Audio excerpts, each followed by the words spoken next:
दोस्तों, welcome to back my YouTube channel.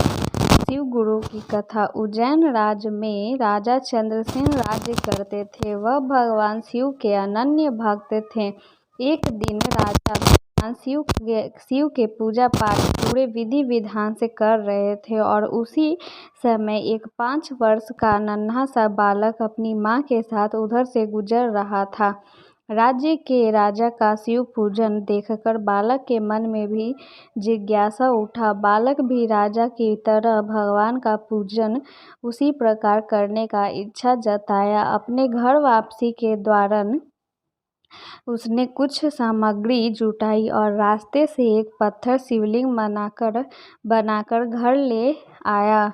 बालक अपने घर आकर बड़े प्रेम और श्रद्धा से पत्थर शिव रूप में स्थापित किया। पुष्प चढ़ाया, दीप जलाया, फल आदि चंदन से पूरे श्रद्धा पूर्वक उनकी पूजा करने लगा। भोजन के समय माता उसको बुलाने आई, लेकिन वह पूजा छोड़कर नहीं उठा। इससे माँ क्रोधित होकर उस पत्थर को फेंक दिया, जिससे उसका 2 टुकड़ा हो गया। माँ के द्वारा पत्थर फेंके जाने पर बालक बहुत ही दुखी हुआ और अपने भगवान शिव को बुलाने लगा। बुलाते बुलाते वह बेहोश होकर उसी स्थान पर गिर गया। भोलेनाथ ने जो सब पर दया करुणा बरसाने वाले परम दयालु शिव अपने प्रति ऐसी प्रेम और भक्ति देखकर अत्यंत प्रसन्न हुए, खुश हुए। भगवान अपने भक्तों पर करुणा और दया के सागर हैं।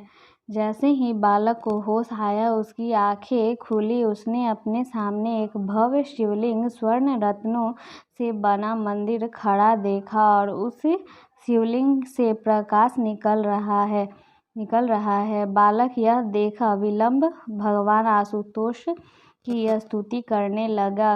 जब बालक की माँ को यह समाचार मिला कि उनके घर के स्थान पर महल और एक भव्य शिव मंदिर बन गया है, जिसको देखकर वह स्तंभ हो गई और अपने बच्चे को गले लगा लिया। और जब राजा चंद्रसेन को इस बात का पता चला, तो वह भी बच्चे के घर पहुंचकर बच्चे की भक्ति और शक्ति को सराहा।